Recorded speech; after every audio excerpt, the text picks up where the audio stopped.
with Ajahn Brahm's permission. Very good evening, brothers and sisters in the Dhamma. A brief intro on Ajahn Brahm. Ajahn Brahm was born in England, was educated in Cambridge. So with Ajahn Brahm's brilliance and wisdom combined with the typical English wit and humor, have combined into Ajahn Brahm's unique style of delivering the Dhamma. So with that, I would like to invite Ajahn Brahm to deliver tonight's Dhamma talk. Very good. So this evening's Dhamma talk is entitled Creation or Evolution. And as Chow Po just said, I was created in London and I evolved in Thailand. And I've continued to evolve in Australia and Penang as well. But even though this is a subject which Buddhists don't really talk about all that much, and the reason I chose these subjects is because I've been coming to Penang for many years now, and everything I talk about is put on tapes and CDs. So sometimes it's a challenge. Let's talk about something you haven't heard about before. So I thought, let's try creation and evolution. Usually Buddhists don't really spend much time on this subject, because most of the time that's talking about where we came from and how we got here. And as Buddhists, we don't really concern ourselves too much about the past. We're more concerned about where we are and what we're going to do next. So instead of thinking as a Buddhist, how did I get in this mess and who's to blame, we say, here I am in this mess, now what am I going to do about it? Now this is an important part of like a wise person's practice. Because if you always start thinking, oh, what did I do wrong? Who did this and who did that? You are actually wasting time. Which is why, one of the main teachings of the Buddha, and this answers the usual way Buddhists talk about creation and evolution. He said, well, it's like a person who's been shot by an arrow, and he starts to ask, well, who shot this arrow? What's the arrow made from? And why did he shoot it at me? And all the time he's asking these questions, you should be calling for ambulance to actually get you to hospital to get the arrow removed. And this is an important point in life.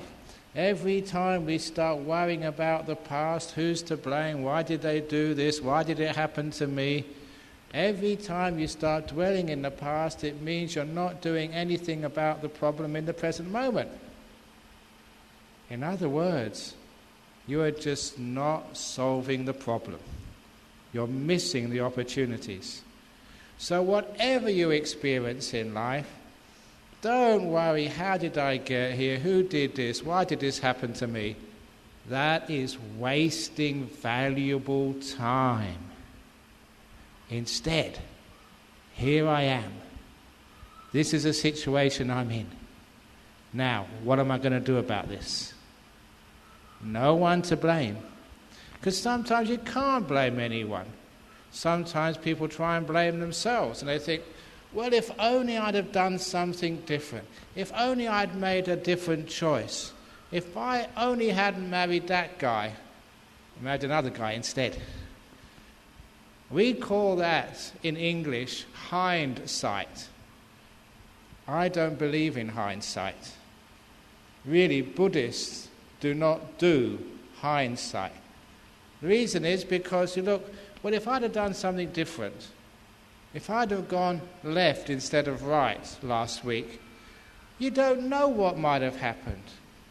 The past is so uncertain, and the way that events change because you turn left instead of right or right instead of left, you don't know what might have happened. Look at me. I once, when I was 16 years of age, I got a school prize for mathematics. Now, I went to an ordinary primary school because my family was poor in London, and I got a scholarship to a good school. When I went to that good school, I wasn't very good, But as I progressed through the years, it got better and better and better. And my very first school prize I got when I was 16. And I didn't know what to do with the school prize, so I asked my teacher, what are you supposed to do? And he said, get one book, a hardcover book on mathematics. And then, when it comes to prize day, the headmaster will present you with this nice book. But you know what I did? I went to the bookshop and saw all these books on mathematics. And I thought, boring. I said, you can get those books from the school library. And it's their job to teach me about mathematics. And instead, on the opposite side of the road, this was Foyle's bookshop in Charing Cross Road, on the opposite side of the road, in the annex and the top story, was all these books on Eastern religions like Buddhism and occult things like ghosts. And I was always interested in that type of stuff. And I thought, I am not going to waste my first school prize on a boring book on mathematics. And instead I went up there and I bought about 6 or 7 paperbacks for the same price as the hardback. And I really got into trouble. I think actually the prize which the headmaster had to offer me was the Tibetan Book of the Dead. And now this was an English school in the 60s. And I think the headmaster, he almost had a heart attack when he looked at the book he was supposed to offer me. I got into trouble for that. But sometimes you look, if I'd have followed orders, and if I'd have got a book on mathematics, I probably would never become a monk. So was it a mistake? Or was it the karmic forces of evolutionary history of Ajahn Brahm came into place and made me go up to the annex? And I don't know, but sometimes you think, but if I'd have done things differently, what would have happened? You just don't know. If I'd have got that book on mathematics, maybe I'd have come across Buddhism later. Maybe it was meant to be. Who knows? But the point was, I can't do hindsight. I can't say that was a mistake or that was the right thing to do. Which is why, as a Buddhist, no matter what happens to you, don't look to the past and say, oh, I should have done something else. I should have never got married. I should have been single. Then I could have spent more time practicing my meditation. Oh, I shouldn't have taken that promotion. Now I've got heart problems. Oh, I shouldn't have... You don't think like that because you can't change the past. It's set. You did it.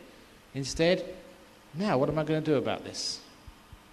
But nevertheless, human beings, despite what they're supposed to do, always want to try and find out where they came from. And especially human beings who look philosophically and try and say, we're on this planet Earth, where did it come from? All these human beings, where did they arrive from? Even though it's a total waste of time, people like wasting time and they start thinking about the past. And other religions think about the past, and so sometimes we have to almost like keep up with the Joneses. And just they say, oh, the earth was created in this way and it evolved. So it's a question as Buddhists we have to answer. And actually, sometimes it's useful to answer those questions because it brings up a better understanding of where we are now when we know where we've been. So that's why even though the Buddhist texts don't say hardly anything about the origin of this universe, other religions do. And they might ask you, well, what do Buddhists think about the origins? And first of all, you see, I never said creation, origins, because creation gives the idea there was some being or some beings who actually made this happen. But the origin of the universe is a more open question, because it said, well, it could have been created by some being, or it could have just come about from other causes. Now, one of the traits of Ajahn Brahm is that I was trained as a scientist. And so my whole background before I was a monk was in science, and as a physicist as well. And that was a question which physicists were asking themselves about the origin of this material universe. Now, straight away, that begs the question, not just the material universe, but the origins of life, which is actually separate from the material universe. You know, these streams of consciousness which go around both in the human form and other forms as well. Where did they come from?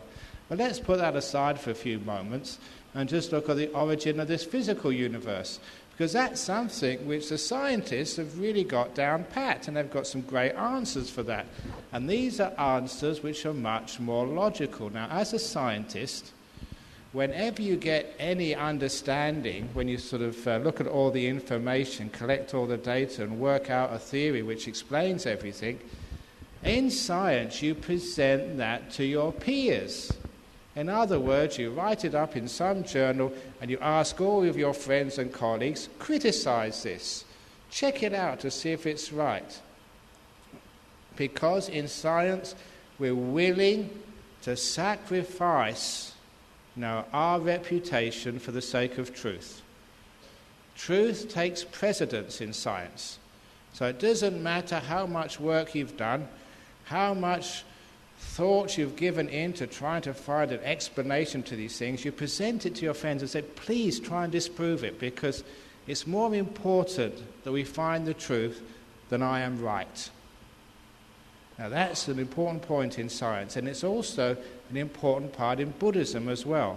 It's more important to find the truth than to be right. Because if being right is the most important, then you sacrifice the truth.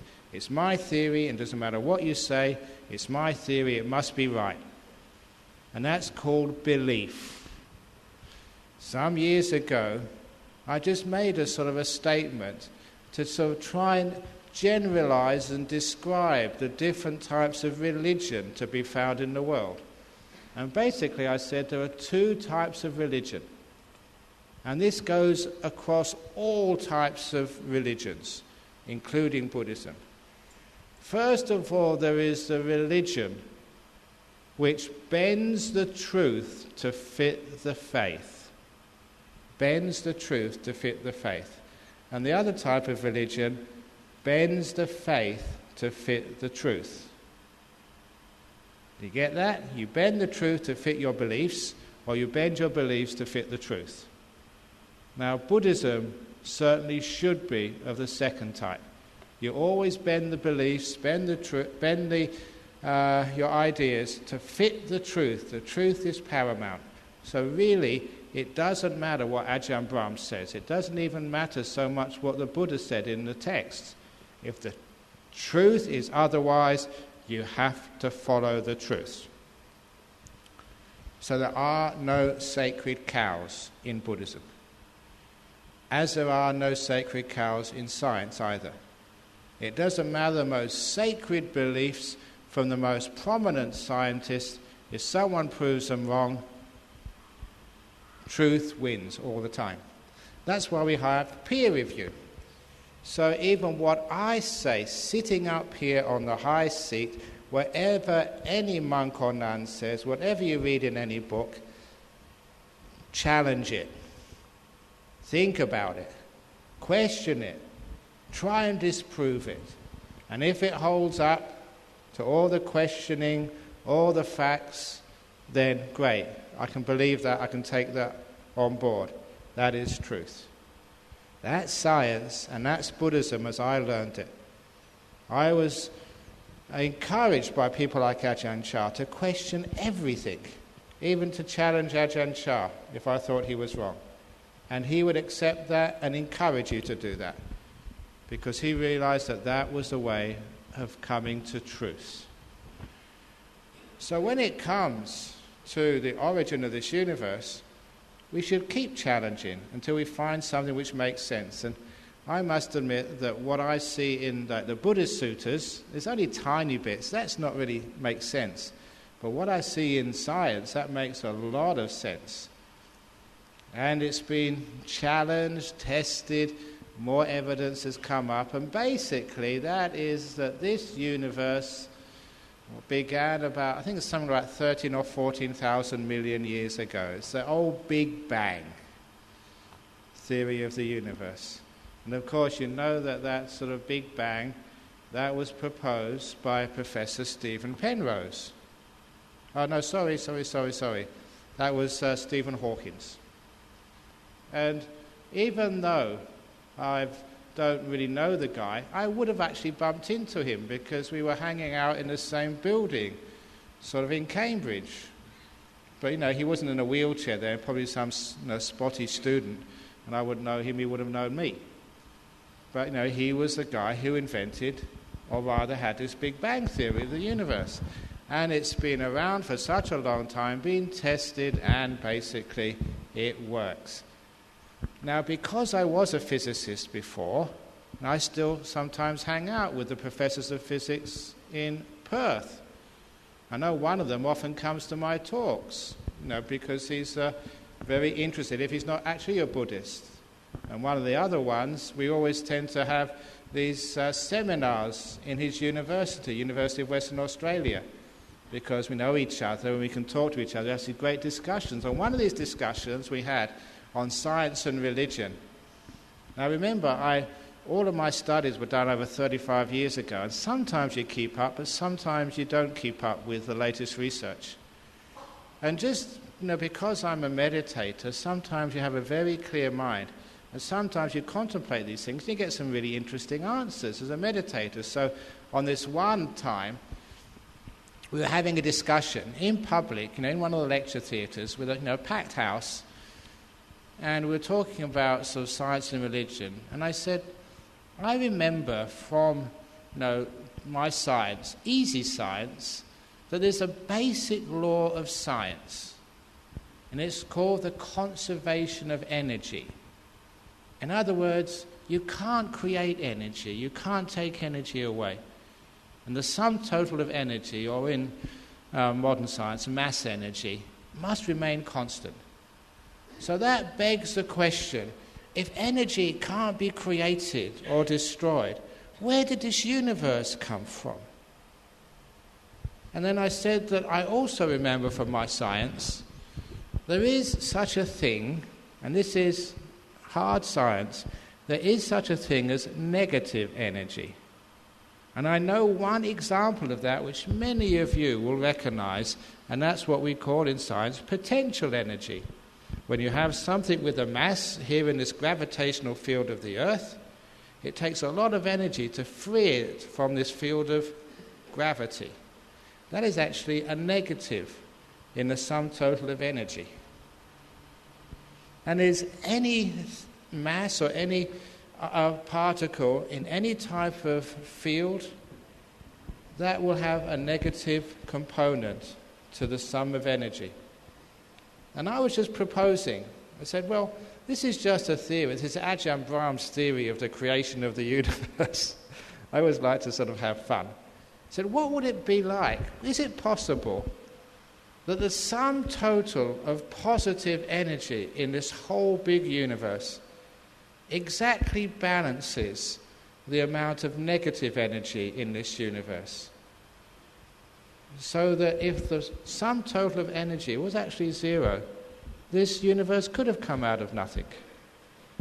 And I remember Professor David Blair, who, not this year, last year, won Scientist of the Year in Australia, he turned around to me and said, wow, you're up to date. Omega equals 1. And that's what he told me. Because, in science they have all of these Greek letters, sort of E and I, and all referring to some standard in physics, some number in physics. And omega was their number, which is the ratio to positive and negative energy. And it's been recently proved to equal 1. In other words, all my little theories turned out to be right. The amount of energy in this universe, according to modern science, the sum total of it is 0. Came out of nothing. The sum total now is nothing. And of course it can go back to nothing. Emptiness. Now that is hard science. But it also means if this universe can come out of nothing, we don't need a God. to add the seed of energy from which this universe evolved. It comes out of nothing, and if you ask any scientist why, the answer is because it can. Now that is a very deep philosophical answer. It's not something which is just begging another question. If it can, eventually it will. And that's how this universe started according to science. It didn't need anything to keep it, to start it. It's a zero energy universe which evolves until it just disappears back to zero again. And of course, after the beginnings of the universe, the Big Bangs, science has pretty much worked out how everything sort of came about. But one of the interesting things I like to share with you, which when I first heard it as a student, I thought, wow, that is cool. And that was that this sun which you see in the sky every morning and at lunchtime until the evening time, that is a third generation star. By that it means that the history of that star was that it was formed out of the remnants of a second generation star, which itself was formed out of the dust from the first generation star. So the history of that star was that probably thousands of millions of years ago, there was a big star in this universe which exploded in a huge supernova. Incredible, powerful, forceful explosions in this universe, sending dust all over this huge universe. And some of it collected together. Some of it was attracted together into the second generation star. And that burned for another few thousands of millions of years, until that too exploded again, sending second generation stardust throughout the whole of this universe, until that collected together after many thousands of millions of years. And that is our sun. And the dust which didn't actually get into the sun formed our planet Earth. And you are part of that dust. You are literally stardust. Isn't that cool? Not just ordinary stardust. You are recycled stardust. You're environmentally 100% recycled. Now those are vast amounts of time. And actually that's what happened. Ask any scientist and that's where you came from. But long, long distances of time. And then you get this planet Earth cooling off. And then you get sort of the beings appearing into it. But as it was cooling off, one interesting extra point I'm going to tell you, and this might explain why I come from Perth in Western Australia. Why build a monastery in that part of Australia? And why is that monastery such a successful Buddhist monastery? Now I'll tell you why. As this planet Earth cooled, as these plates formed on the surface of the hot mantle, those plates, the tectonic plates, started to move. And you ask any geologist, you'll find that Australia and India, many millions of years ago, were joined together. And where Perth is now, it was right joined to the west coast of India. Probably in the past, when there was no Indian Ocean separating Perth and India, previous Buddhas would have walked over the city of Perth. Because they were together. Have a look on those ancient maps of the world. It's called Gondwana land. all one place. So, where I live was once part of India. And who knows, the Buddha would not have to fly, would not have to go on MAS to go to Perth. Would just need to walk. So who knows, maybe that's why Bodhinyana Monastery or even Jhana Grove Retreat Center is such a powerful place. Who knows? But anyway, back to the talk.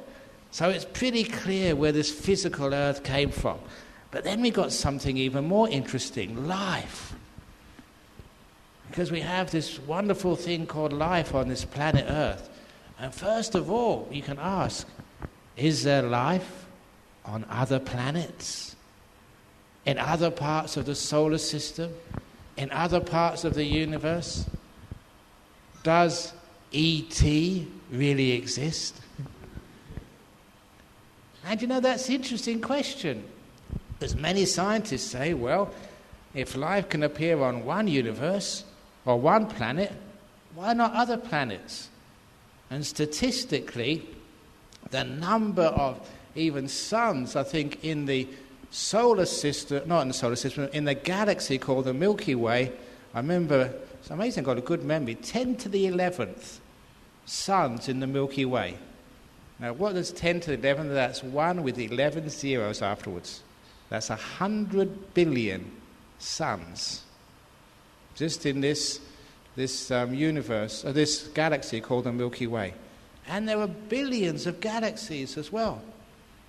So the statistical probability of there being life on some planet, on one of those 10 or 100 billion suns in just the Milky Way, is a huge probability. So what did the Buddha say about that? In the Anguttara Nikaya, in one of the suttas there, he said, yes, there is. In other places, there are beings just like us. However, they haven't visited yet, and I wouldn't encourage them to visit the crazy place we live in. There's many other places to go on a holiday rather than planet Earth. But there they did say, but that's by the way.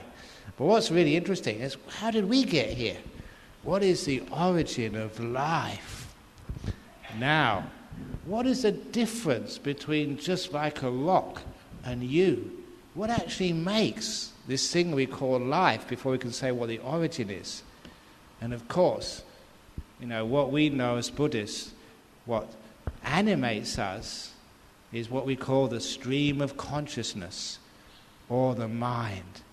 So when we talk about evolution or the origin of this universe, now we're talking about something else. The origin of the physical universe, fine, we can understand that. I didn't mention that maybe about 10 years ago, it was Carl Epstein. He was a major professor from, I think it was UCLA, was doing an extension of what we call string theory, called brain theory, B-R-A-N-E, membranes for short.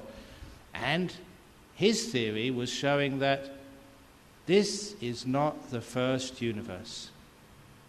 This is not the first Big Bang. But there's been many serial Big Bangs, one after another, after another, after another, ad infinitum.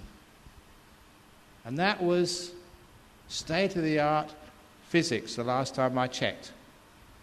So when even anyone asks you, what about the origin of the universe? As a Buddha, as a scientist, you would answer, which universe are you thinking about, this one or the previous one? That's what science would say, and you know that's also what Buddhism says as well. Because in the suttas, the Buddha said he remembered 93 eons, and an eon is one universe cycle, from Big Bang until the whole thing just stops. Now, I always thought, why 93? And it's a weird number. It meant that just that was the number he could remember. It wasn't anything magical. You'd think he'd say 108, or if the Buddha was Chinese, he'd probably say he remembered 88 universes, fart. But he said 93, and that was weird. That gave it some credibility. So even in Buddhism, we say, no, even the Buddha remembered 92 Big Bangs, the one before, the one after. So it is serial universes in Buddhism. So you say, who created this universe, or how did this universe originate? Well, Big Bang, but this is not the first universe. They go on and on and on and on and on and on and on and on. Even universes get recycled. So, back to life. What is life? It's that stream of consciousness. The mind. Christians call it the soul. You can call it the soul if you like, as long as you realize the soul is always mutating, never constant, never permanent. That's why in Buddhism we prefer to use the word stream of consciousness. Just like any other stream or river. It looks the same today as it looked yesterday. You go to any river, it looks exactly the same. But we all know that all the water you saw yesterday has all flown away. You've got new water today. It looks the same, but it is totally different every moment. That's why the stream of consciousness gives you the proper impression, the proper simile of what the mind is. Sometimes looks the same, but it's constantly changing, and it's never the same in 2 moments. So that's the stream of consciousness, the mind, which actually creates life as we know it. In Buddhism, when the stream of consciousness enters the mother's womb, that animates the baby, whether it's a baby kangaroo or a baby human being or sort of a baby snake. Still needs that stream of consciousness to get things going. So where did that stream of consciousness come from? Was that created? Was that originated? Where did that come from?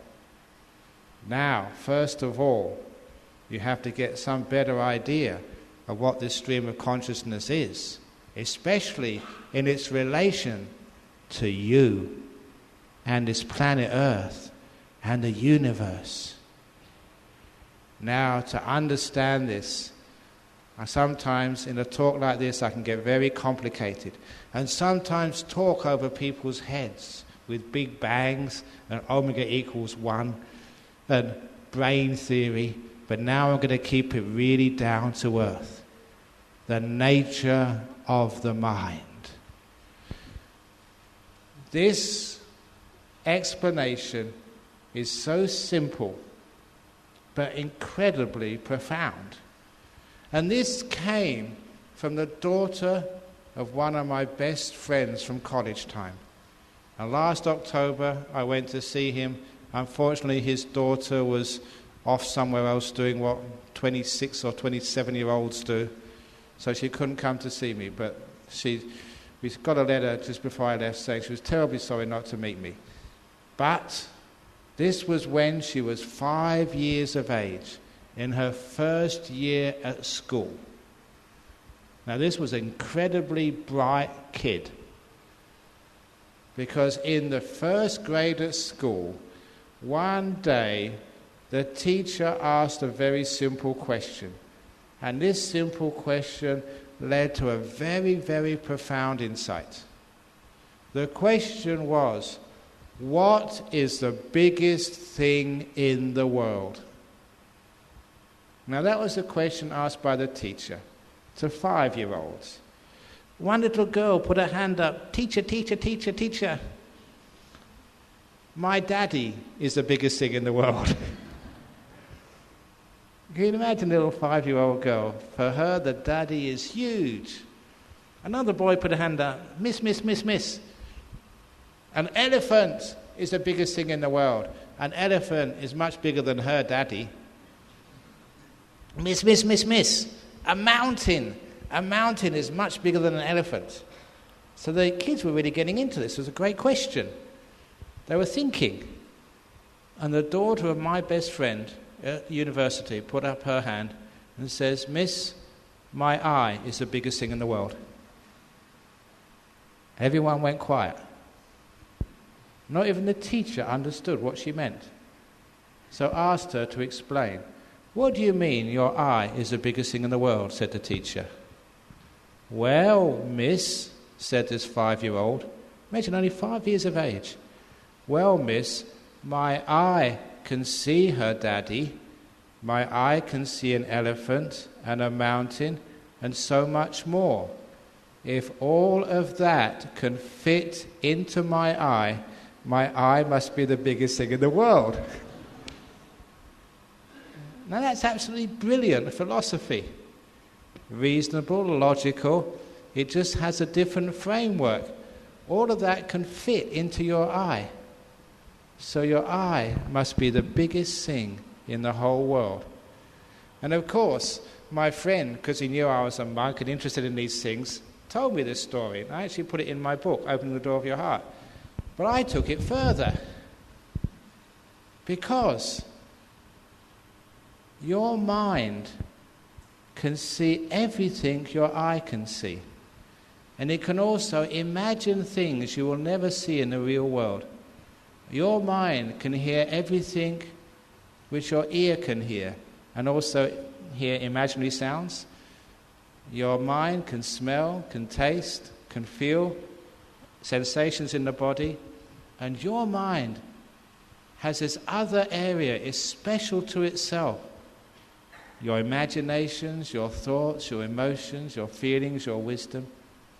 In fact, everything that can ever be known or perceived can fit into your mind. Therefore, your mind is the biggest thing. And I pause here. And I will not say in the world, because the world can fit into your mind. If you can know the world fits into your mind, not the mind fitting into your world. Now, once you get that framework of perception, that way of looking at things, that changes a lot. And you'll also understand some of the key Buddhist teachings, such as the first saying in the Dhammapada, the mind is the chief, the first, the forerunner of everything, including the world. The mind comes first, the world comes second. Your mind is not a byproduct of the brain. Your brain is a byproduct of your mind. Now, this is where it gets interesting, because I learned in science, in theoretical physics, in quantum physics, and some of you may have known this, it's basic quantum physics. I won't go too deep. Schrodinger's equation. For those of you, some of you may know that, it's a basic part of science. And quantum physics is not a theory, it's a truth which has been proven again and again and again. If it was not true, you would not, the chips in your computers would not work. You would not have mobile phones. You wouldn't have digital TV. These are all quantum effects. It actually works. It's not just a theory. But the great thing about Schrodinger's equation or quantum physics, it shows the reality. If you want to call it reality, it's just this they call it a smear of probability. And whenever you make an observation, in other words, whenever the mind gets involved, whenever there's a conscious event, you collapse the Schrödinger equation and you literally create the world. For those people who actually learn all of this, and they don't just manage to learn how to do all the equations and get firsts in their degrees, but those who sit back and look at all this and figure out what it actually means, it does mean that your mind is the creator. You create the world and the universe and everything in a much more powerful way than you even imagine. So when we call evolution and creation, yes, says Buddhists, there is a creator, but it's not God, it's you. Now, let's get some nice evidence. I was always interested in weird stuff. At university, now, always, anything weird, let me know. And one of the weird parts of life is hypnosis. And there was just one experiment was done. And it was strange, but it was true. It did it, and you can redo it. They put this man under hypnosis, and they got like a nail, like a builder's nail. I'm just using my key just to show you. And they said under hypnosis, this nail is red hot. It was just at room temperature, but they convinced him it's red hot. We're going to put it on your skin to burn you. No. We're going to burn you. Ah! And they put it on his skin. Ow! And he screamed because he believed it was red hot. Now, I could understand that, even though it's just room temperature. If you believe it's red hot under hypnosis, maybe you will scream. What I never expected to see the blister come up. There was a physical reaction of a burn manifesting on his skin, and this was just at room temperature.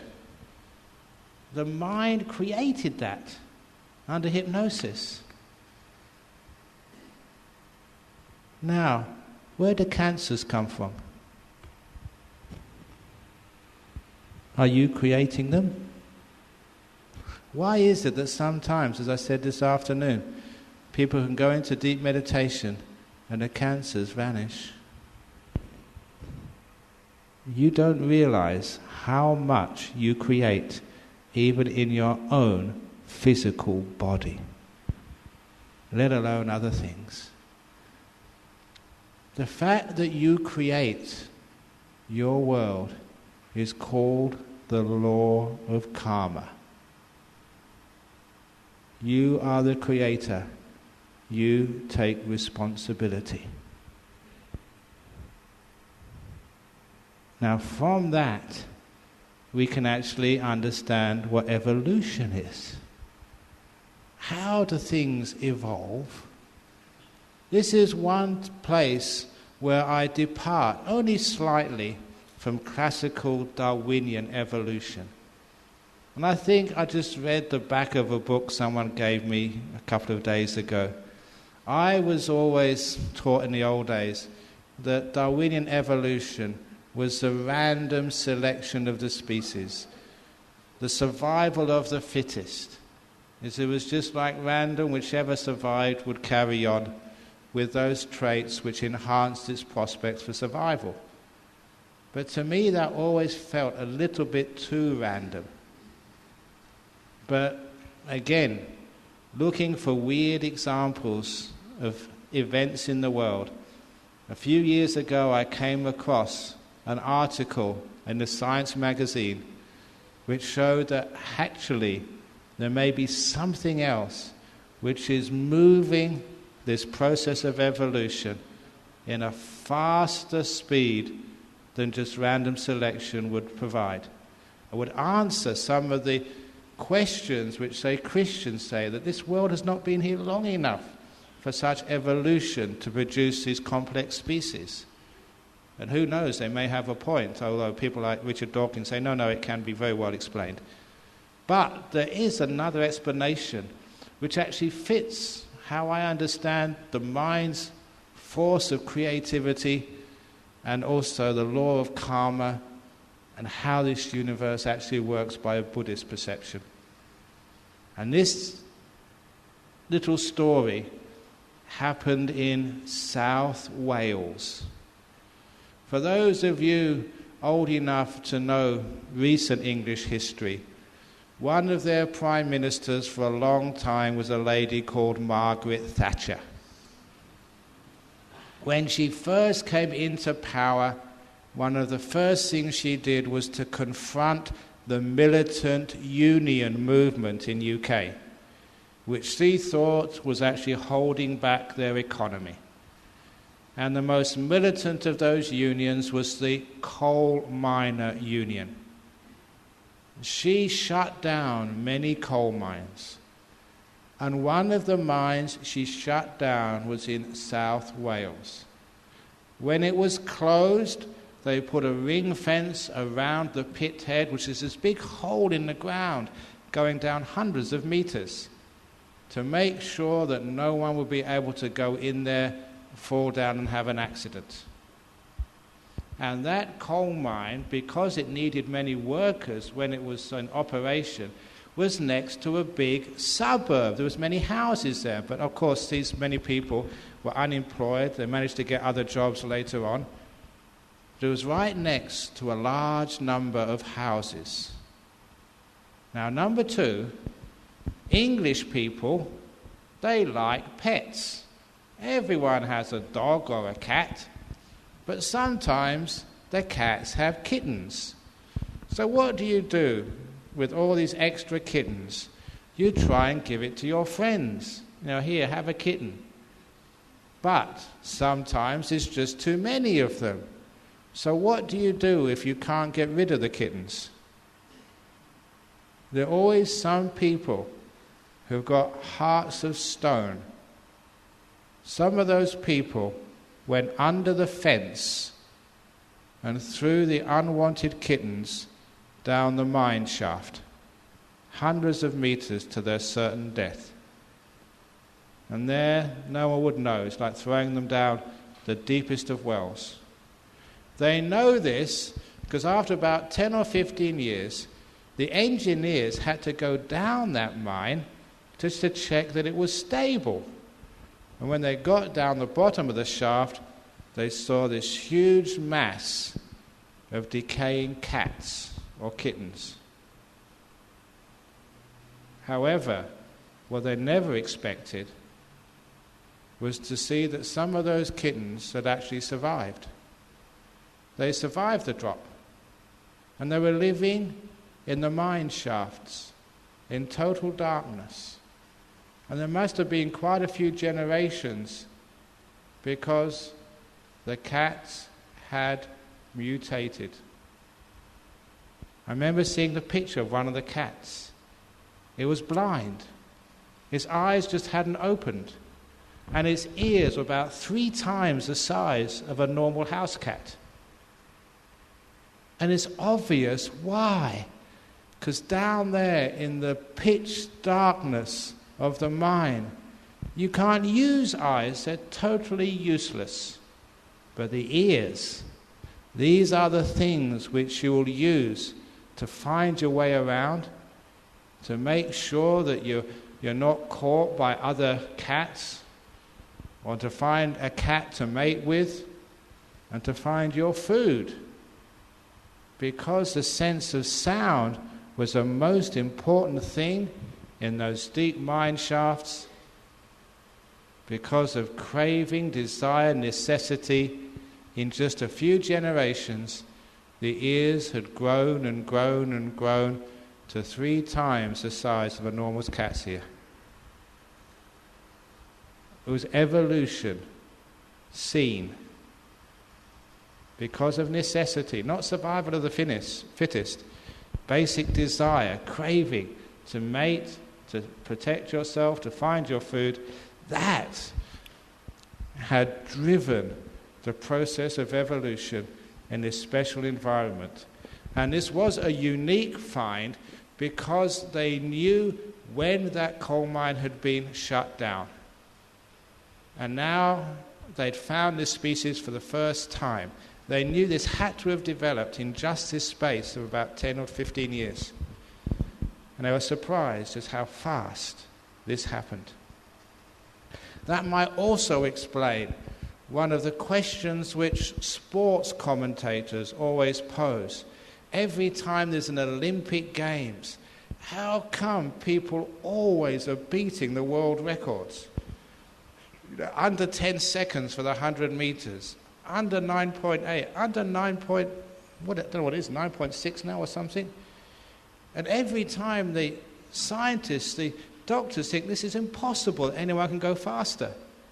When they sort of jump over the bars, when they lift these heavy weights, it's impossible. The human body, it's impossible to go further. But they always do further. You know why? It's because of the will, the craving, drives that evolution to ever stronger, fitter bodies, bigger ears. It's a craving. For those of you who know your Buddhism, dependent origination, paticca samuppada, the power of that craving to drive the process of rebirth, not just rebirth from life to life, but driving this process of your life right now, driving, if you like, evolution.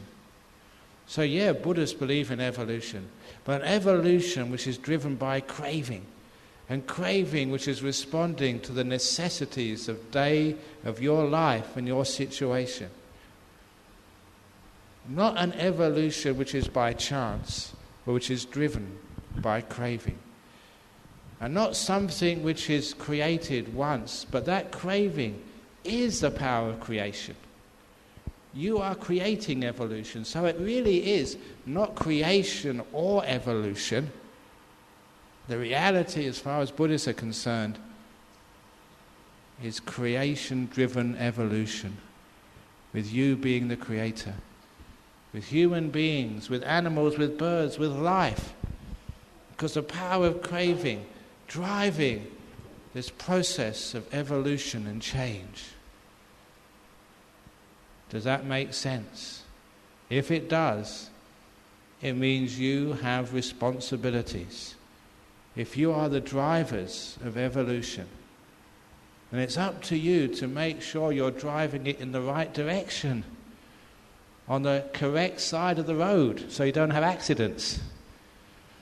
I mean by the correct side of the road, by making sure that your will, your craving, your desires are wise, compassionate, not just thinking about yourself, but thinking about your children, other people, thinking about your nation, your planet, to make sure that you're driving this process of life in a way which is both sustainable, which will be here for your children, your children's children, and your great-great-great-grandchildren, but also in a way which is going to be happy and harmonious.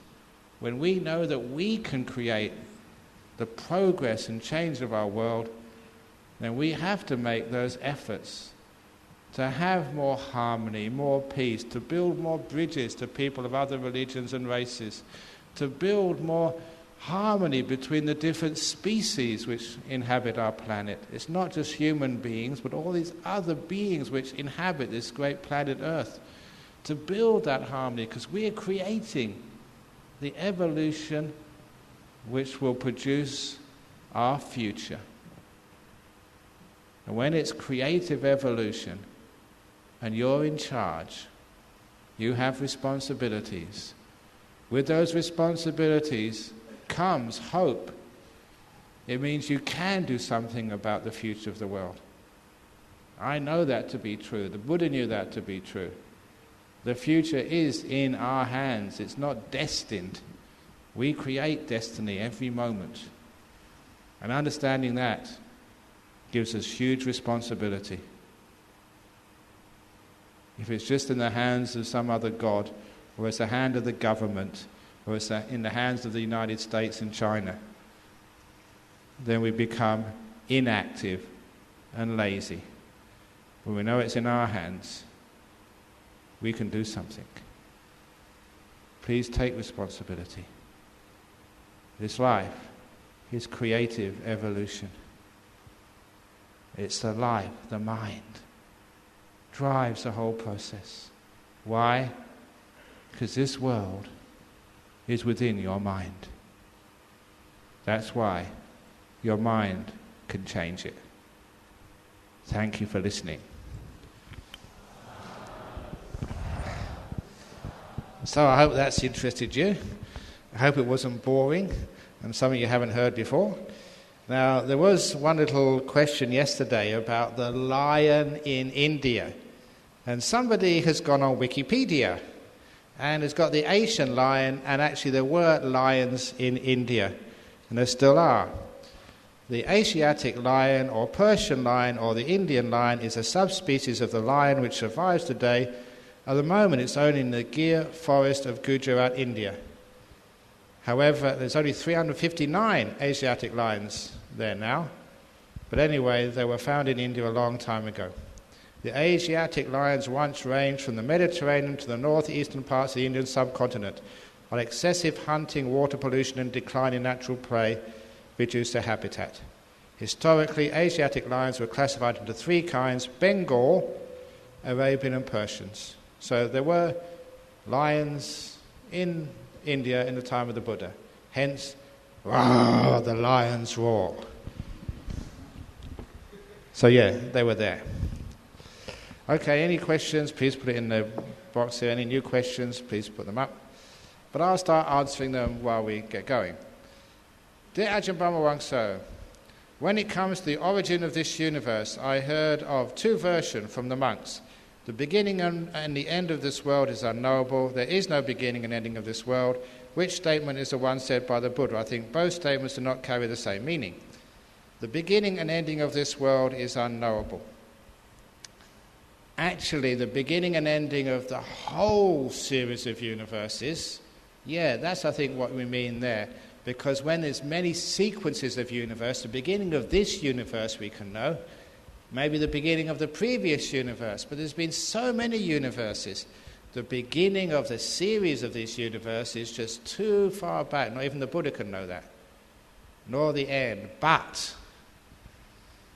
there is another answer to that question, which actually was told by the Buddha. And this is a great story, because this concerns the first astronaut.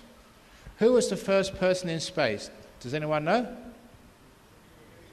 Sorry? Yuri Gagarin. No, it was Rohitasa the monk.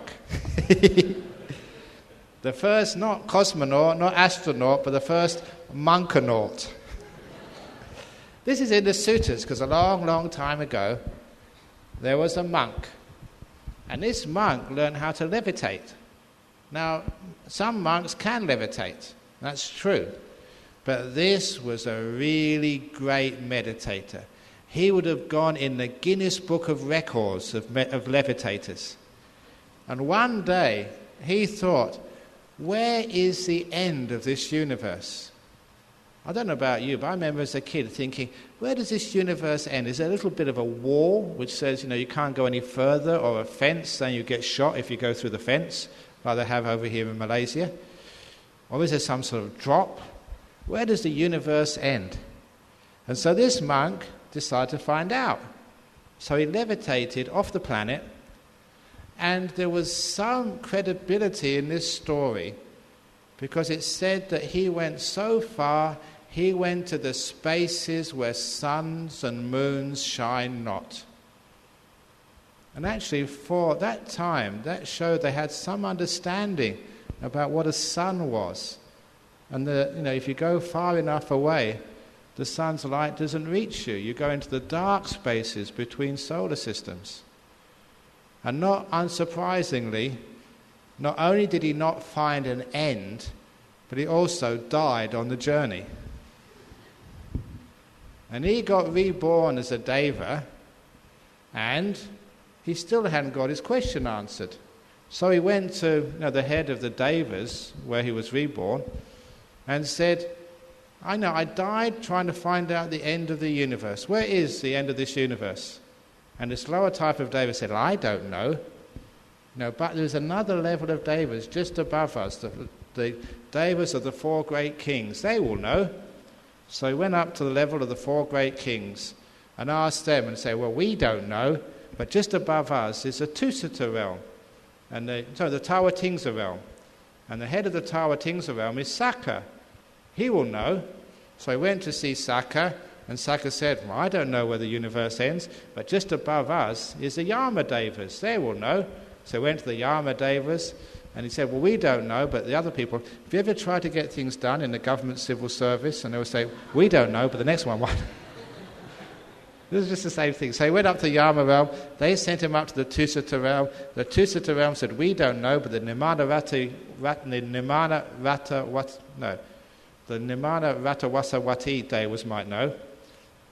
They didn't know, so the Paranimitta Devas, they might know. They didn't know, but it said the Brahmakayika Devas, they might know. So they went to the highest of these heavens, and the Brahmakayika Devas said, look, we don't know, but our chief, Mahabrahma, he will certainly know.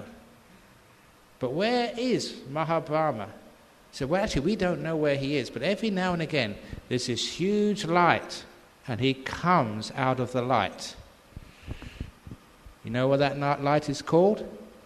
Nimitta.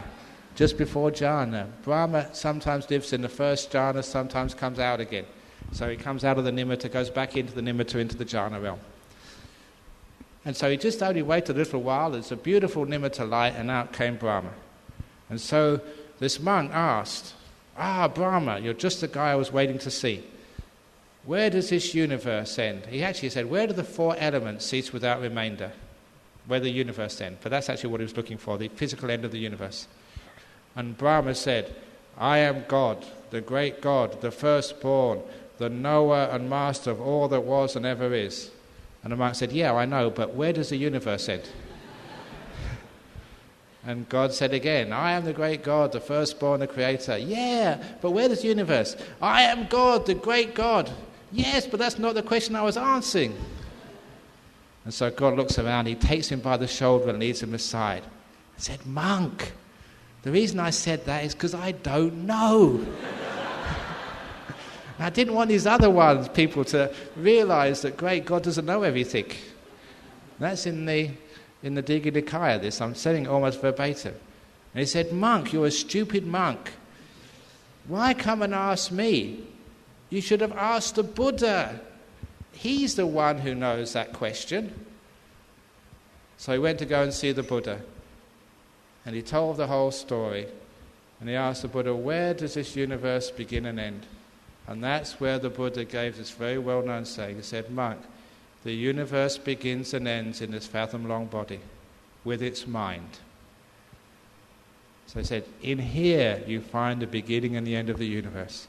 Because in here you find your mind. And when you know your mind, you know the beginning and end of the universe. So, the beginning and the end of this universe is unknowable. In one framework, yes, the physical end, beginning, it's just too far back. But the spiritual beginning and end of this universe, yes, you can know in deep meditation.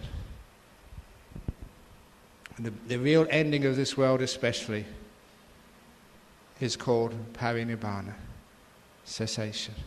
And that's found in here, not going out into the universe. So I hope that answers the question. It's a deep question. That's how the Buddha answered it.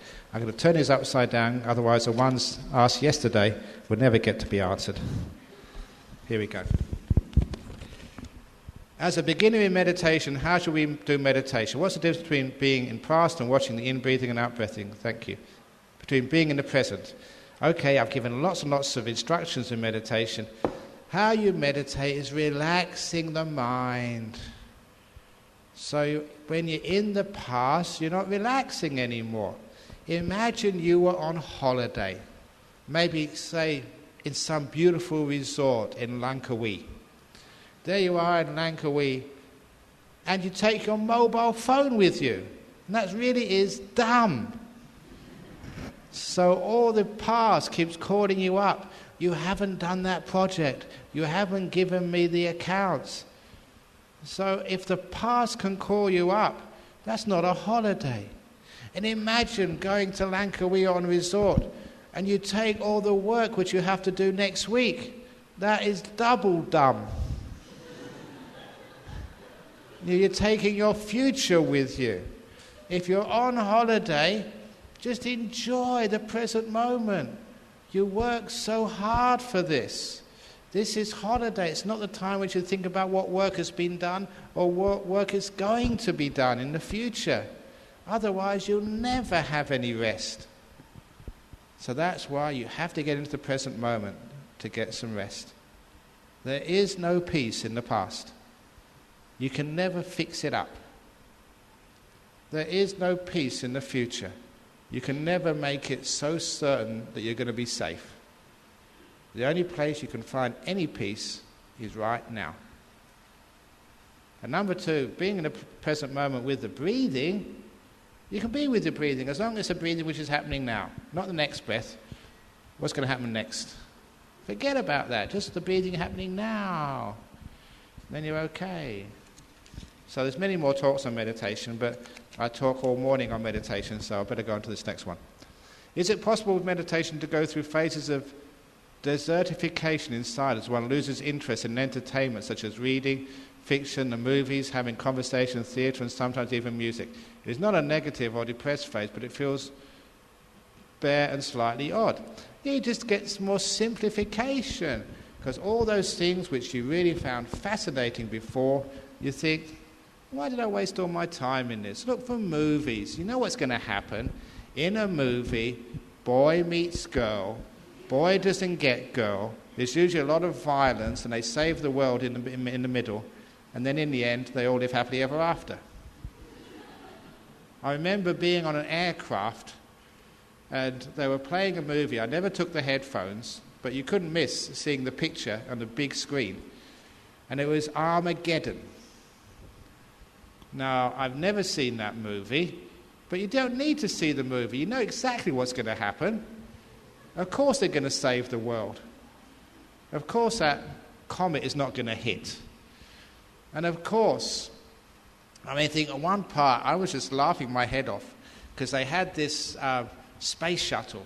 Apparently they had 2 space shuttles, and they flew to this meteor because they had to explode it with an atomic bomb to split it in half so it wouldn't hit the Earth. And one of these space shuttles, they didn't land properly, and they hit the rock, and they hurtled backwards and forwards. It was like a car crash multiplied by 1,000. Sparks and flames were going everywhere. And no human being could ever survive such a crash, except in the movies. And it was 5 minutes of special effects, flames and crashes, and the thing going round and round and hitting and sparks, and then it finally came to a rest. And you see all the dust suddenly settle. And then you saw a hand come up and grab something. And then the hero, I forget what his name was, Brad Pitt or something, come up above. And not only was he not scratched, his hair was perfect. It's absolutely crazy. So you know what's going on. So you don't need to actually to follow the movie. You know if it's a James Bond film, he's going to save the world. Always does. So he can come back and save it again next week. So after a while, the only reason we do this is because we want to be distracted. But after a while, you realize you don't need to run away from the world in distractions. The world is beautiful as it is right now. And the best music is silence. The best movie is what's happening in this present moment. It's called life. So after a while, you just get fascinated with now. It's not as if you get dull. Just ordinary things in life which your ancestors used to enjoy before they had TV, before they had music, before they had internet. They could just enjoy simple things of life. And sometimes when we meditate, we go back to that beautiful, pure simplicity. We don't need artificial entertainment. And you know that one of those beautiful natural joys is just fellowship, be with one another, talking, spending time together. Not in front of a TV, but in front of each other. Talking, telling stories, talking about meditation or Dhamma or whatever. So after a while, actually, that's what happens to you. It's not a desertification. It's like a more richness of your life. Anyway, someone asked me to go to Chinese temple more often to pray for Deva protection. He knows that Devas are protecting me and requests me to pray there more often. Is it all right to do that? Nah, you don't need to do that too often. Because if those are the sorts of Devas who always demand that you go and pray often, they're not really good Devas.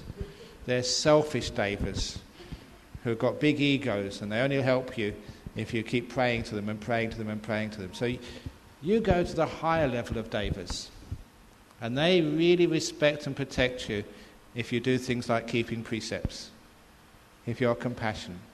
So don't go to the physical temple. Go to the non-material temples of kindness and virtue and generosity and compassion. So pray at the donation box. Worship at the old people's home.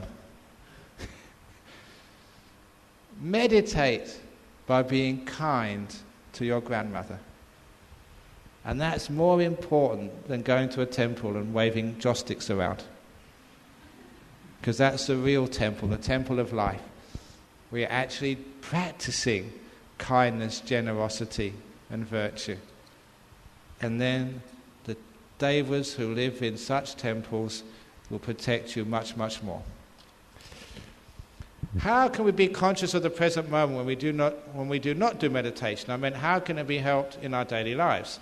It means every now and again we have the opportunity, come back into the present moment. You can't always be in the present moment.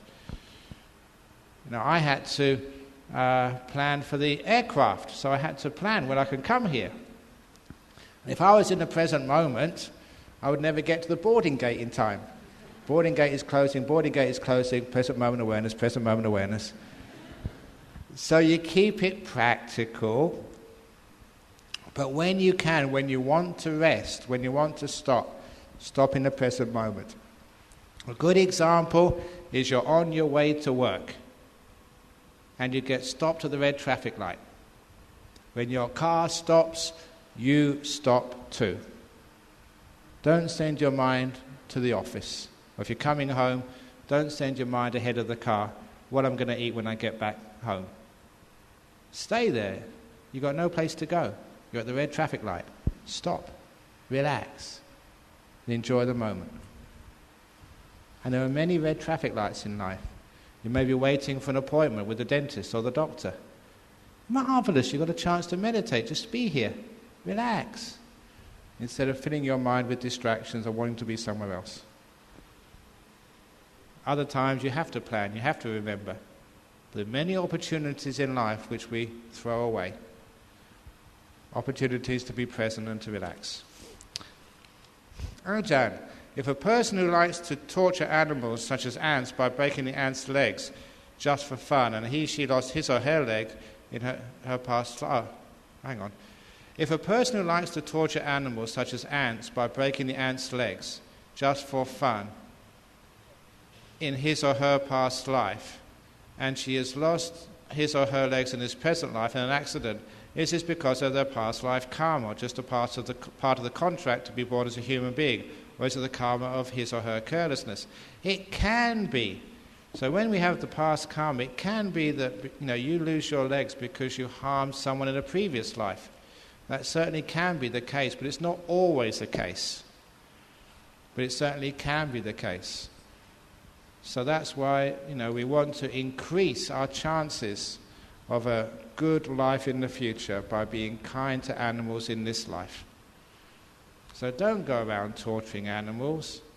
And those of you who still like to eat meat or fish or something, don't go to these restaurants with crabs and lobsters where you have to choose your crab or choose your lobster and have it killed in front of you. Please be kind. If you go to such a restaurant, say, I'll have that lobster, and take it to the river and release it. How to teach teenagers Buddhism. Where to start from? Thank you. What are teenagers interested in? What are teenage girls interested in? Teenage boys. What are teenage boys interested in? Teenage girls. So start from there. So when I was in Singapore a couple of years ago, and they're having a youth retreat, a teenage retreat, so they said, can you go and teach them some Buddhism? So I said, sure. And of course, I never prepare anything. So, the two groups were separated, as usually are in such camps. The boys on one side, the girls on the other side. of the room, that is. And so I said, okay, I'm going to teach you some Buddhism. And I looked at the girls and said, what type of boy turns you on? What type of boy do you like? And there's a great conversation, because actually the boys were really interested in this. You know what it's like being a teenager? You want to find a nice girl. You want to do, how do you do this? What am I supposed to do? Now, how do you make yourself attractive to a girl? So the girls started saying, that they actually wanted a boy they could trust. And I asked them, do they have to wear, expensive clothes? They said, no. They don't need to wear expensive clothes. There needs to be nice and good fun. And one thing is trustworthy. And if they kept sort of 5 precepts, is that good? Oh, yeah, that means I can trust them. Do they have to do stupid things like, driving fast motorbikes? Oh, no, that's stupid. We don't like that at all. And the boys were actually getting some information that being good, keeping 5 precepts and not being stupid would actually increase their chances of finding a pretty girlfriend. And then I turned to the boys. What type of girl do you like? Does she have to have expensive clothing? I said, no, not really. Does she have to look sexy? Well, that helps, but... boys being boys. But what do you really like? And they said, also someone who's kind. And actually the girls were listening too. And the girls were realizing all these things which we promote in Buddhism, like precepts and compassion and being trustworthy, actually made you more attractive. And so the boys and the girls, they were very thankful that now they could attract a more pretty girl, a better boyfriend.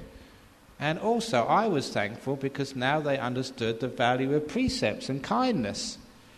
So it was a win-win for everybody. So I succeeded really well, not just in teaching Buddhism, but in saying why you should keep precepts, why you should be kind. Because you get a better girlfriend. You get a better boyfriend. So that's how I taught Buddhism to teenagers. Teach it at their level, what they're interested in. Dear Ajahn, are the 3 knowledges compulsory for attainment of Sotapanna? No, the 3 knowledges are knowledge of past lives, knowledge of the law of karma, and the 4 noble truths. That's actually the stuff of full enlightenment. So the 3 knowledges, the Te Vija, that means full enlightenment. Stream winning is just on the way. Dear Ajahn, what does effort mean in meditation? Great question. It's the effort to stop. It's the effort to restrain. It's the effort to renounce. The effort to be kind. The effort to be gentle. That takes effort. Because our natural way is always to do things, to complain, to be fault-finding, even to be selfish. And so we need effort to stop that, to restrain. Remember the great story of Angulimala? Charging after the Buddha, trying to kill him. But the Buddha had such psychic powers. He was faster than, Asavapal? Who's the fastest man in the world now? Wasn't it not Asavapal, it was somebody else, isn't it? Who won the 100 meters sprint. Anyway, whoever it is, the Buddha was much faster. And not even Angulimala could catch him. So what did he say? He said, "Stop, monk, stop." And the Buddha said, "I've stopped. You stop." And Angulimala realized this was not just ordinary words. He got the deep meaning and he stopped. And that was his teaching from the Buddha. Stop. It wasn't just stop killing, stop breaking precepts. It was stop everything until his mind stopped. And that's where he got enlightened. The effort to stop, to cease, not to do anything, not to complain. And from stopping, you become still. And from stillness, you see things as they truly are. There where you get enlightened. So it's the effort to stop, to restrain, to renounce, to say no. That's the effort. Thank you. Okay, fresh question, fresh answer. Dear Venerable, my friend's house seems to be haunted by spirits.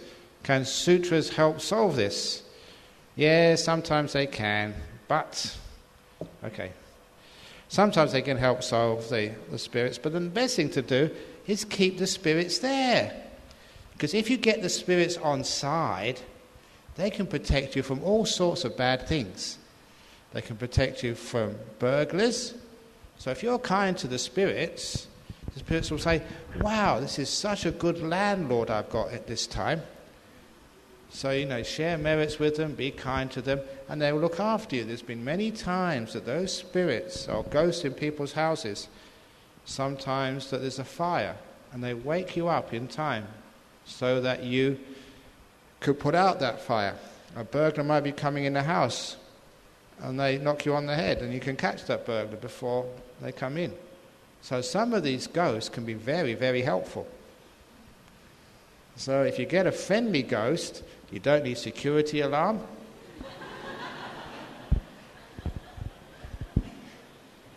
You've got ghosts there. And all you need to do is actually put a sign on the front door, this house is haunted. No burglar will come in. They're very, very good. But if you want to get rid of them, yes, chanting some sutras, but chanting metta, giving lots and lots of metta, loving kindness, and also sharing merits. And if they don't go, at least they become your friend.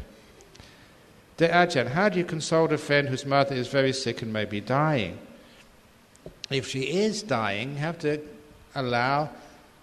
give your mother permission to die, and you let her go. To understand, according to Buddhism, the greatest act of love is to let someone go. To free them. They're old, they're sick, they're hurting, they're in pain. Just let them go to heaven. What are you keeping them here for? So one of the greatest things of consoling is please understand your Dhamma, your Buddhism much better. And people who actually come to talks, they study, they do meditation, they're no longer afraid of death. Either their own or other people's. But sometimes they get into a state they don't really understand what Buddhism is. Someone is dying and they just go crazy with grief. And they don't let the person go. We all have to die. You all have to let go of your loved ones sooner or later. That's one of the obvious truths of life. So prepare yourself now to let go of your loved ones. Enjoy them while they're here. Care for them. When it's a time to let them go, you're ready. Mum, Dad, we've had such a wonderful time together, I'll never forget you. Bye-bye. And that's with total love and total wisdom. You've given me so much, I will never forget you. You don't want me to cry. You want me to go on with my life and be happy. Because all parents want their children to be happy and free. So out of filial piety, I will not cry for you. Instead, I will make merit for you, remember you, and be an even better son or daughter out of love and respect for you. But crying doesn't help anybody. So they should have some good Dhamma teachings, and then you don't have that problem. What is dreaming? How does dream form? Does it relate to our mind? Our dreaming is just what the mind does when you're sleeping too much. Because sometimes, most of those dreams happen in the early morning when the brain starts to turn on again. A lot of that dreaming is the brain wants to wake up, but you still want to be in bed. So then the brain is doing some work, but you're still asleep. But most of those dreams, they're just fantasies. It's just like some people when they're meditating, they have these random thoughts come up, and the random thoughts lead to something or another. So they're really not important. They're like rubbish. They're like spam on your computer. So don't take them seriously. If I did not hear wrongly that you said one will become a human being and the next life depends on their strong desire to be one, I thought the Buddha also said it's very, very difficult to be born in the human realm. So if someone commits evil and strongly wants to be in the human realm, when he dies, will he be able to be one then? Okay, wanting to be one is one of the important factors of being reborn as a human being. And having the karmic resources to become a human being is also important. So if you really want to be a human being, but you've got bad karmic resources, you just can't get into the human realm. But if you've been a reasonably good person, you're a kind person, a generous person, a virtuous person, then you've got enough karmic resources, you've got the entry ticket. So if you've got a ticket to the concert and you want to go, then you'll go there. But if someone gives you a ticket and think, I don't really fancy going, and of course you won't go. So you need the ticket and the desire to go there. So if you've got lots of good karma, you've got the ticket for a new human rebirth, but you have to want to go there as well. Because some of my disciples in Perth, I'm embarrassed to say, told me they would rather be reborn as a dog. They said this. Said, next life I want to be reborn as a dog. And they're good people, they've been kind, they've been generous. Said, what do you want to be a dog for? And they said, because I don't like going to work on a Monday morning. And dogs, they stay at home all day. And these dogs, they don't have to cook their food. You get them really nice dog food. And some people, they don't just give them dog food, they give them human food.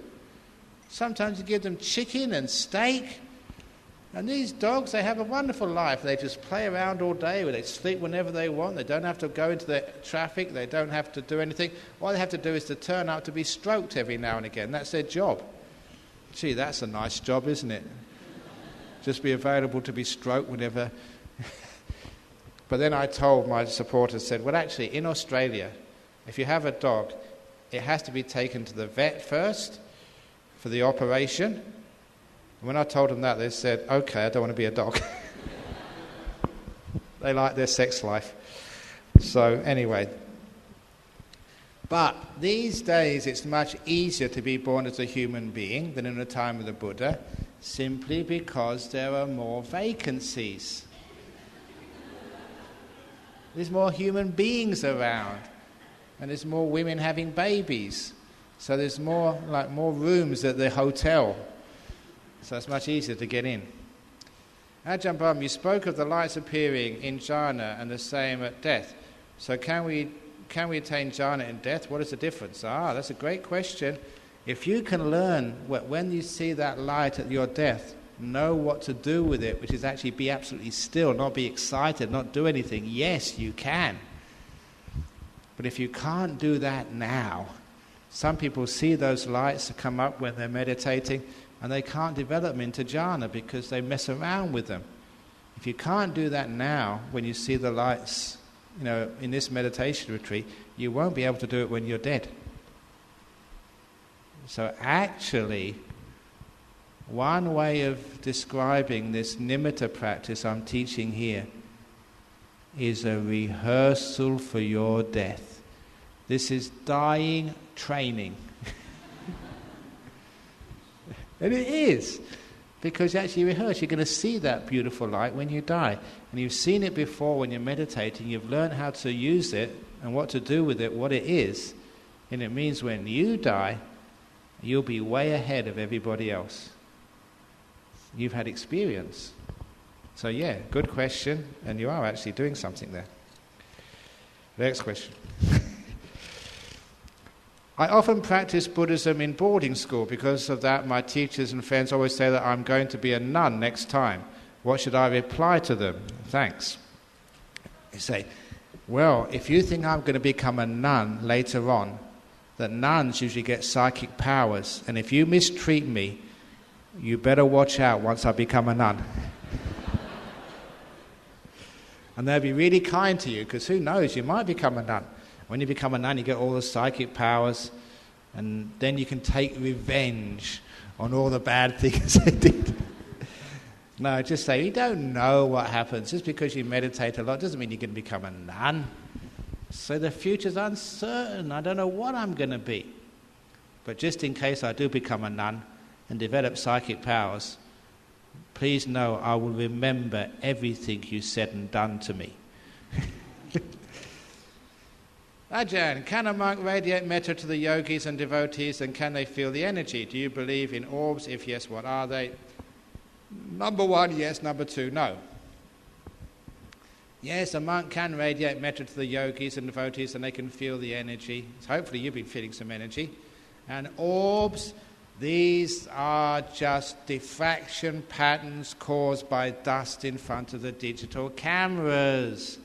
They are not devas, they're not magical beings. And when you take these digital photographs, every now and again you see these like circular smudges on the pictures. And some people are so gullible, they think, that was a deva. Even just on the way up here, Singapore, the last time I went to Singapore, someone took a digital photo, and it's this beautiful light just right over my heart. They say, Ajahn Brahm, you are a wonderful monk after all. I said, no, that's dust in your camera, stupid.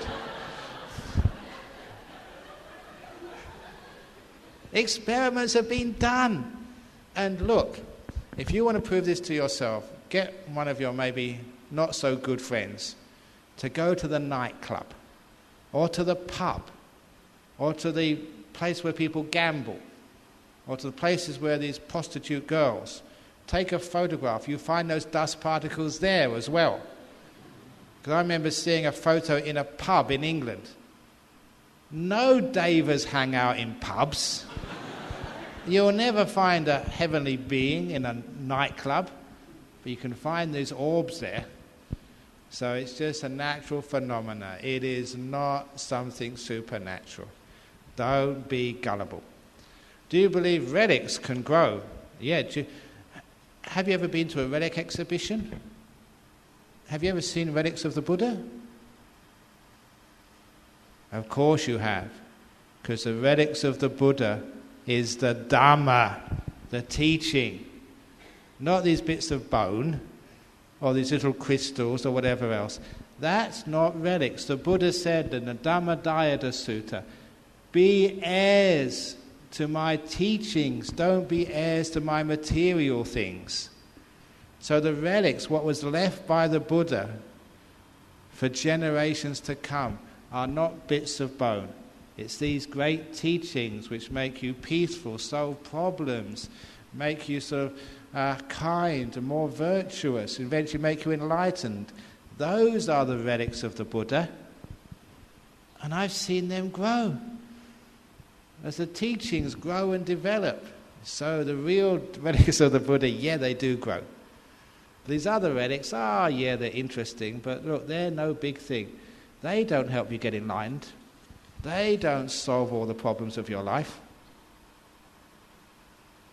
What really does solve the problems, though, are the real relics of the Buddha, which is the teachings. Ajahn, what are your views on Tibetan practices, on initiations, empowerments, pujas and others? Well, yeah, I was never a Tibetan practicer, although when I was young in England, the only monastery there was a Tibetan monastery, and I used to get up very early for my meditation, getting very quiet, and then some of these trainees would come in to do their 100 prostrations. I didn't mind it at first, but after a few minutes, as they were prostrating all the time. And I thought, gee, it wouldn't be better if you had like a prostration room and a meditation room, because they're making such a noise. And that's the only thing I remember. And I thought, prostrations, they may be a good training, but surely this developing the mind in meditation was more important. And how many bows do you need to do? And initiations, I never really understood them, what they were really for, because when I read in the time of the Buddha, there was no such thing as initiations. No, he just gave you the 5 precepts and off you went. He taught you how to meditate and you did it. But one of the problems, though, with initiations, one of the things which makes me a bit concerned is it's like from teacher to student. And it actually gives the teacher a bit too much power, as if I'm the only one who can give an initiation. I'm the only one who can teach meditation. I'm the only one who can give you precepts. And really, that's not true. Each one of you, you don't need a monk to receive the precepts. All you need to do is, with sincerity, to say, I am going to keep the 5 precepts. It doesn't have to be a monk to teach meditation. Now, some of you are very good at meditation. You can share your knowledge with others. So sometimes that when it has to be a monk or a lama or a rinpoche or something, or an ajahn to teach, sometimes I think that's too dangerous. So the teachings in Buddhism are free and open for anybody to learn and also to share. But really, I don't really know what I'm talking about, because I haven't been in that tradition, so I might be wrong. But that's just my reflections. How about black magic, that very popular in Thailand? Is it true or superstitious? The only black magic I know are the chocolates. But no, some of it is true, but it's very rare.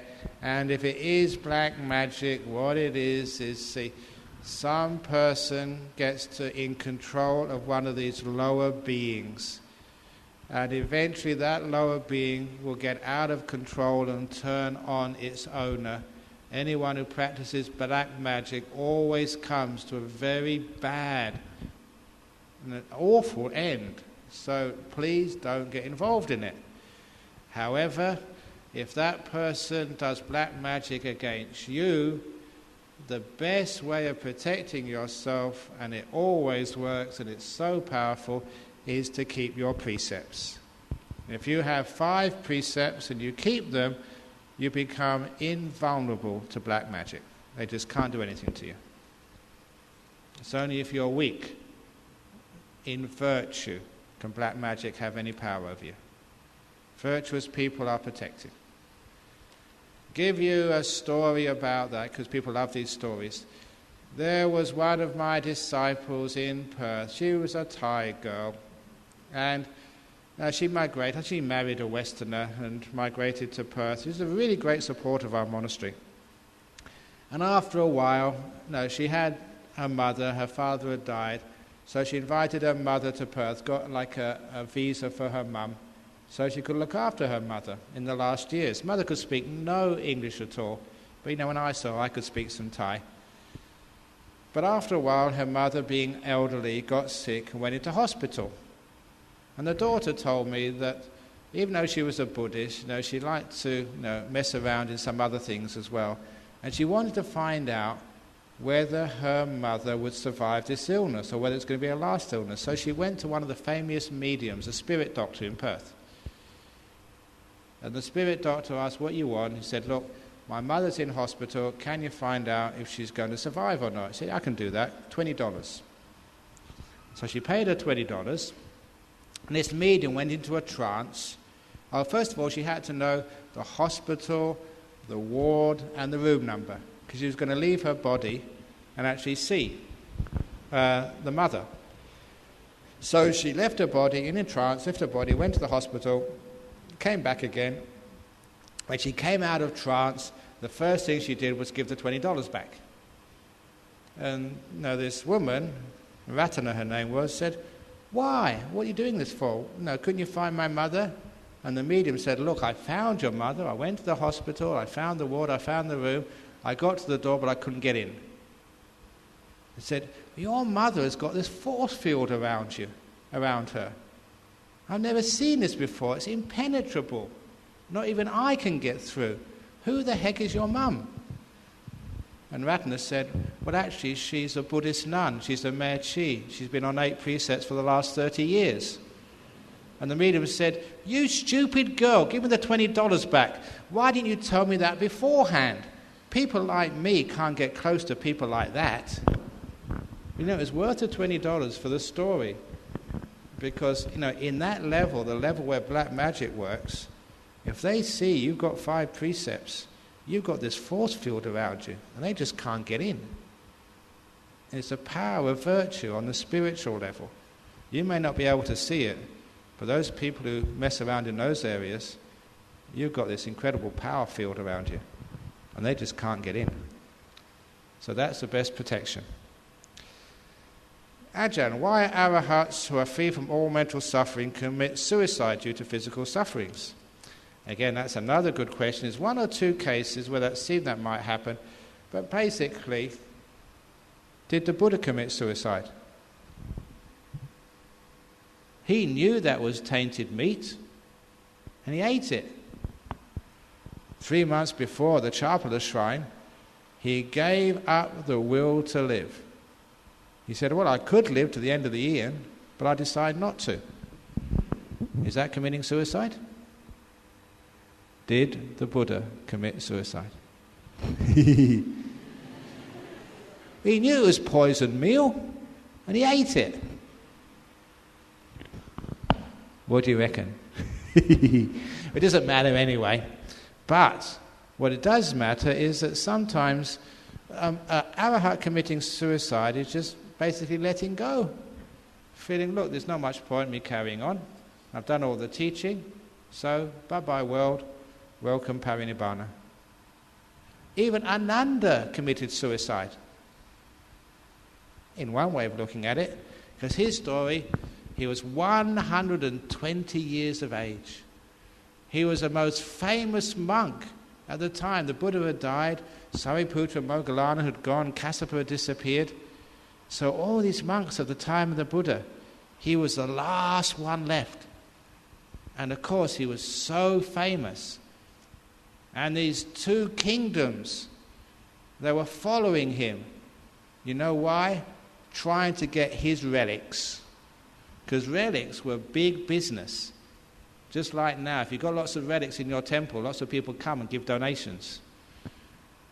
Not only that, but in ancient India, if you had big relics, you had the stupa of Ananda there, many people come on pilgrimage. And when they came on pilgrimage, they would need a place to stay, food to eat.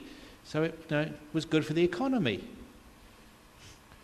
I don't know how famous I am, but if I died in Mahindarama Temple, Penang, maybe Venerable Indaratna would be very happy, because many more people would be able to come here. But maybe people in Perth say, no, please die in Perth.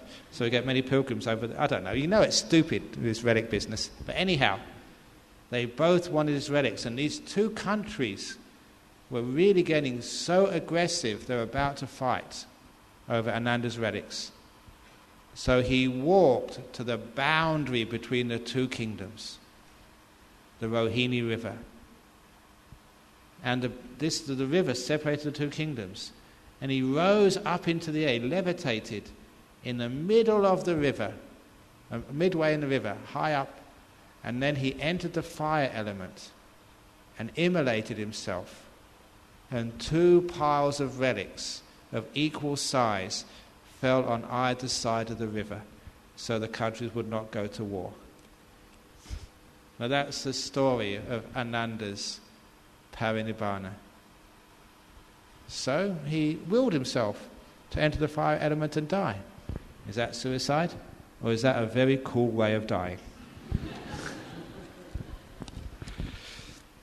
Ajahn Brahmavamsa, I have accumulated a lot of anger from my mother, my school, career and marriage.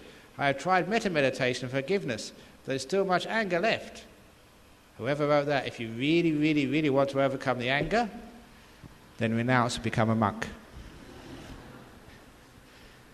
Look, that anger is eating you up. It doesn't matter what your mother did, what your school did, what anyone did. Getting angry does not change the past. It just ruins your present and cripples your future. Anger doesn't remedy the past. It just destroys your present and cripples your future. So it doesn't make any sense. A wise, intelligent person would realize that, why am I allowing those people to stop me being happy and successful? Let it go. And if you really want to let it go, please learn some meditation quickly. And that way you can let go of the past, free yourself of anger, and have a beautiful life. Dear Ajahn, could Ajahn please explain the monk with perpetual diplomatic entry into the US has this practice of carrying loads of amulets and other items that devotees ask him to carry for blessings. This forest Ajahn, he is encouraging the use of amulets. Happiest is the man with the least possessions. Yet this good Ajahn is carrying such heavy loads, is said to be at least 30 kilograms from his devotees. Yeah, sometimes he's a very good monk, he's got great powers, but sometimes the monks are too kind. And sometimes they do these things, it makes the people happy, it's not really any... He knows these things haven't got much power, but he does them anyway. So he's a monk with great kindness, but maybe it would be better to be a bit more strict, like an Ajahn Chah, and not have anything to do with his amulet business. It's much better, being able to fix the mainframe computer at NASA, is pretty amazing. But the Buddha said, of all psychic powers, all such psychic powers, they all suck, except one. He says, there's only one psychic power which I praise, and that's the power to teach the Dhamma. And he called that a psychic power. To teach, impart the Dhamma, he says, is the only psychic power which is worth anything. Because that really stops people's suffering. So that's the psychic power which you should really praise. Other stuff, it's just really a waste of time. I was pregnant for a month a few years ago, but I had to abort it. I have been feeling guilty ever since, as I've been broken the first precept. How can I bring my problem to a closure? Okay, that first question first. Many girls, I'm sure even many girls here, have had an abortion. And it's one of the toughest decisions a girl will ever make. And I, as a man, will never be able to understand it. So don't ask me, is it good or bad? I have no experience. I have never been pregnant. Nevertheless, I know my Buddhism, and I know forgiveness and understanding. You're making a very tough decision. And I really don't think that any woman would make that decision selfishly. That's a tough decision, and you really think and contemplate and do your very, very best to try and make the best of a very difficult situation. So most of the time your intention is very good. So even when you do abort, it's what we call in Buddhism black and white karma. It's not just black karma, it's not white karma, it's a combination of some good, some bad karma. But it's totally different, than if you go and murder your husband because he's been unfaithful to you. It's very different than if you're a burglar and you go and kill someone because you snatch their handbag and they hit the head. That first precept, killing, has many different grades to it. And a woman who commits an abortion, that's one of the softest of grades. Because you don't do this with malice, usually. You do this, what you think is out of compassion, trying to keep everybody happy. So, remember, it may be breaking the first precept, but it's not bad breaking the first precept. It's on the lightest end of the scale. So, please give yourself forgiveness. Maybe make a donation to, say, an orphanage, so that children who haven't got parents, can have a better chance in life. Because the Buddhas did say if you do make some bad karma, it can be diluted by making lots and lots of good karma. Just like a spoonful of salt in my cup will mean the water can't be drunk, it's far too salty. For the same amount of salt in a swimming pool, you won't be able to taste it. So the spoon of salt is the bad karma, and the small amount of water in the cup or the huge amount of water in the swimming pool is your good karma. So by making lots of good karma, you'll be able to dilute the bad karma of the abortion. So make it appropriate by giving some donation, help out, serve, say, in an orphanage or in a hospital somewhere. So please don't make too much of a big thing of it. Is it practical to bring a child into this world even if we are not ready emotionally and financially? What is Ajahn opinion on this? Thank you. Boys and girls, if you have sex, even if it's protected sex, sometimes the condom splits, or sometimes the birth control pill doesn't work. Maybe it's because you're sick and you vomited up or whatever. So remember, if you have sex, it's likely to have a baby sometime. So be prepared. Are you really ready to have a child? So be careful with your sexual life. And it needs both of you.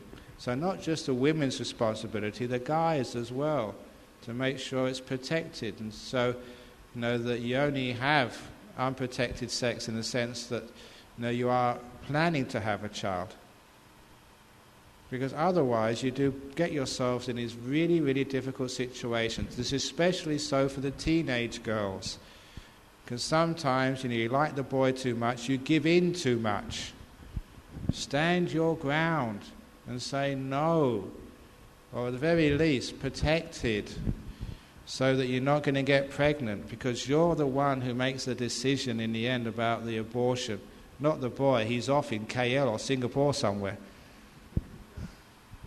So you are the one who's going to take that responsibility. So please, you demand sort of, a proper way of, your sexuality. Otherwise you get into trouble. So if you're not ready emotionally and financially, that's why we've got birth protection for. So we don't need to bring a child into this world until we truly are ready. If a woman is a victim of rape, is it practical to have an abortion? 5 months pregnancy, for example, if she's emotionally and financially unstable. Thank you. Yeah, if you've been raped, and then it's one of those situations, if you go through with that pregnancy and you have a child of this terrible person who raped you, that really is psychologically so scarring. So that's another case, black and white karma, but it's mostly white karma, and a tiny bit of black if it's an abortion because you've been raped. But again, try not to put yourself in those situations where you're liable to be raped. Just check out those boys. Don't go walking down lonely streets at the wrong time of night. Because a lot of times, it's not always, sometimes, it's just not the girl's fault at all. But, you can do a lot to avoid that situation. And it's one of the worst things which can happen to a girl. It's a terrible trauma. So try and avoid it by being careful. Sometimes the dangerous places in this world. Avoid them. Increase your chances of not having to go through that. Dear Ajahn, if the Bhuta ghosts can't hurt us, why some of them haunted by ghosts? You're haunted by ghosts because you don't understand those ghosts and you allow them to sort of play around and mess around with you. So again, if there is a ghost, be firm with them. No, ghosts are lower beings. You're a much higher being. It's like, you're the boss at work, and sometimes some bosses are so weak, they give in to their, juniors, and the juniors, tell them what to do. So you be firm with that ghost. And you can say, listen, ghost, if you don't behave, I'm going to call Ajahn Brahm around. Don't call Ajahn Brahm, please, I'll behave. I'll call the monks, and you'll be in big trouble. Oh, okay. Dear Ajahn, does belief in Buddhist relics constitute superstition? What is the basis for people to say that the bone relics from cremations of a holy person looks Jew-like? I was taken to visit Ajahn Mun's relics, which look like this, and yet the relics of the historical Gautama Buddha exhibited in the Calcutta Museum look like ordinary bones, and that was a Sama Sambuddha. Very good. The reason why some of those relics look crystal is because of the wishes of the lay supporters. The famous, this has to be the last story. Tomorrow, no questions, because I'm getting more questions than I can answer every day. But this is a story from Tibetan Buddhism, and it's apparently a real story. And it's a great story about relics, because there was this very devout Buddhist who used to live in Lhasa. And her son was a businessman. He would buy things in Tibet and take them on donkey carts or on the back of donkeys over the Himalayas sell them in India. And then with the money, he'd buy things in India, take them back over the passes into Tibet and sell them in Tibet. Import-export. But in the time when it all had to be done by donkeys. So he was about to set off with some goods to sell in India. And his mother said, "Look, son, you're going to the Holy Land where the Buddha lived. And you're doing well in your business. Can you please get me some Buddha relics while you're in India, for your dear old mum?" And of course, when your mum says, he said, "Sure, mum, I'll get you some relics." And so off he went. And you know what it's like, those of you men who do business in Singapore or in India or whatever, or in China, sometimes it's so difficult doing business and you're so caught up with business, he forgot. So he was coming over the pass, with all the goods from India, and he saw his hometown of Lhasa, and he thought, "Oh my goodness, I forgot my mum's relics. Stupid." So when he went home, he apologized to his mother. "Look, I'm sorry, Mum. I was really busy this time in India, buying and selling, but look, I'm going in a couple of weeks again. Next time I'll get you some relics." Mother say, "Okay, son, don't worry about it. Next time is fine." So he went the second time, and again he forgot. And again he had to apologize to his mother. And his mother scolding a bit. "Son, twice is okay, not 3 times, okay? You get me those relics." So he said, "I promise you, Mum, next time I go over there, I'll get you some Buddha relics." So he went back to India for the 3rd time, and he was buying and selling and buying, and he forgot a 3rd time. And he was coming over the mountains, and he saw Lhasa, his hometown, in the distance. He thought, "Oh my goodness, I've forgotten again. I can't apologize a 3rd time. What can I do?" And as he was thinking how he could get out of this problem, he looked down, and just over the path, down the cliff, he saw the dead carcass of a dog. And he thought, now my mum, she's old. Now she's a bit stupid. She won't know the difference between a dog bone and a Buddha bone. So he scrambled down and broke off a little bit of bone from the carcass of the dog. He said, "Well, look, it's all about, in business, it's all about marketing and packaging. Packaging, that's the thing." So he got some very fine cloth he brought in India. He was going to sell this really fine cloth, and he wrapped up the dog bone in this beautiful cloth. And he said, "Think, packaging. She'll think that anything in such an expensive cloth must be a Buddha relic, not a dog bone." So he was very pleased with himself. And when he went into the house, his mother said, "You haven't forgotten again, have you?" And he smiled and said, "No, Mother. Here." And he presented this beautiful cloth. And his mother was so excited. "A Buddha relic!" And she opened it. "Oh, a Buddha relic!" She bowed to the floor in front of it. She put it on her shrine. "Thank you, son. Thank you, son." He made her happy. Silly old woman. And off he went selling his stuff. And it took a week or two selling his goods. And when he came back home, there was this crowd of people outside his house. "What's gone on? Has someone died? What's happened?" And he pushed his way through and he said, "Look, I live here." When he got into the house, it was full of monks, full of lamas. "What are you doing?" They're all praying and chanting. "What's happened? Has my mum died?" "No, it's been a miracle." "What do you mean?" And he pushed his way through the monks, and there on the shrine, all his head monks were chanting and bowing, and his mother was there, because out of this relic there was these rays of beautiful light coming out. Real light emanating from this what? Was it a dog bone? Or was it a Buddha relic? What do you think? And that was a true story.